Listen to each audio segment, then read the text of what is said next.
South Calcutta law college, যেখানে ধর্ষণ করেছিল মনোজিৎ মিশ্রই। এই ডিএনএ রিপোর্টে একেবারে প্রমাণ হয়ে গিয়েছে, চার্জশিটে জানাচ্ছে পুলিশ। আবির দত্ত আমাদের প্রতিনিধি রয়েছে, প্রথমেই আমি চলে যাব আবিরের কাছে। আবির, সাউথ ক্যালকাটা ল কলেজ যেখানে গণধর্ষণের ঘটনা ঘটে এক আইনের ছাত্রীকে এবং মূল অভিযুক্ত মনোজিৎ মিশ্র, যে চার্জশিট পুলিশ দিয়েছে সেখানে কি বলা হচ্ছে? মনোজিৎ মিশ্র তিনি ধর্ষণ করেছেন।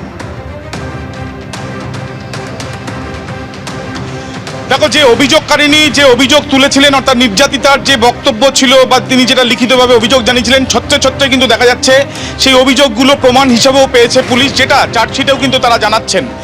মনোজিৎ মিশ্র যাকে গ্রেপ্তার করা হয়েছিল, সে ছাড়াও তার আরও দুই বন্ধু এবং পরবর্তীকালে একজন সিকিউরিটি গার্ড, যে চারজনকে গ্রেপ্তার করা হয়েছে, এই চারজনই এই পরিকল্পনা করেছিল বা এই পরিকল্পনার মধ্যে রয়েছে।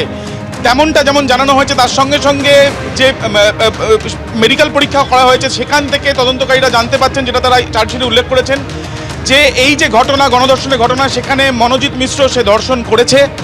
এমনকি তার গায়ে যে আঘাতের চিহ্ন রয়েছে সেটা ইনসিডেন্ট, অর্থাৎ এই ঘটনার সময় সেগুলো হয়েছে।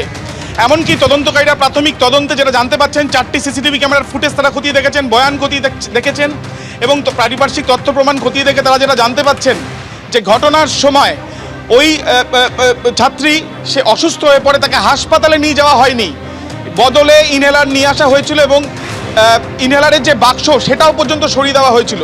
একটি হকি স্টিক উদ্ধার করা হয়েছিল, সেই হকি স্টিক দিয়ে ওই নির্যাতিতাকে মারারও চেষ্টা করা হয়, এমনও কথা কিন্তু উল্লেখ রয়েছে চার্জশিটে। বারবার করে এই যে মনোজিৎ মিশ্র, তার যে প্রভাব ছিল সেটা কিন্তু উল্লেখ রয়েছে এবং এই লম্বা হাত, সেই জন্য তার প্রভাব, এবং সেখানে এই চার্জশিটে উল্লেখ রয়েছে যে কিভাবে কলেজের স্টাফ থেকে আরম্ভ করে স্টুডেন্টদের সে ভয় ভীতি দেখিয়েছে, মারধর করেছে। একাধিক অভিযোগ তার বিরুদ্ধে তার আগে থেকেও ছিল, সেই বিষয়ে উল্লেখ করা হয়েছে। এবং এই যে ঘটনা যখন ঘটে, তখন গার্লস সেক্রেটারি ইউনিয়নের করে দেওয়ার নামে লয়ালিটি পরীক্ষা দিতে বলা হয়েছিল নির্যাতিতাকে, এবং তারপর ঘরের ভেতরে যখন ওই নির্যাতিতাকে নিয়ে যাওয়া হয় তখন ইনসিস্ট করেছিল বাকি দুজনও, এবং বাকি দুজনের মধ্যে জেব সে ইনসিস্ট করে এবং প্রমিত সিকিউরিটি গার্ডকে বলে লক করে দিতে দরজা।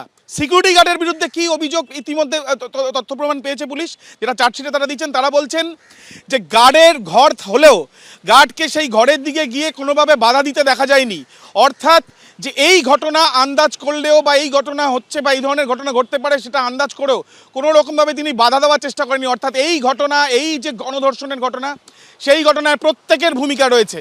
বেশ কিছু ভিডিও তোলা হয়েছিল এবং সেই ভিডিও বেশ কয়েকটি ডিলিটও করা হয়েছে, এমনও তথ্য কিন্তু জানতে পেরেছেন তদন্তকারীরা, এবং তারা জানাচ্ছেন এই তদন্তে তারা সাপ্লিমেন্টারি চার্জশিটও আগামী দিনে দেবেন।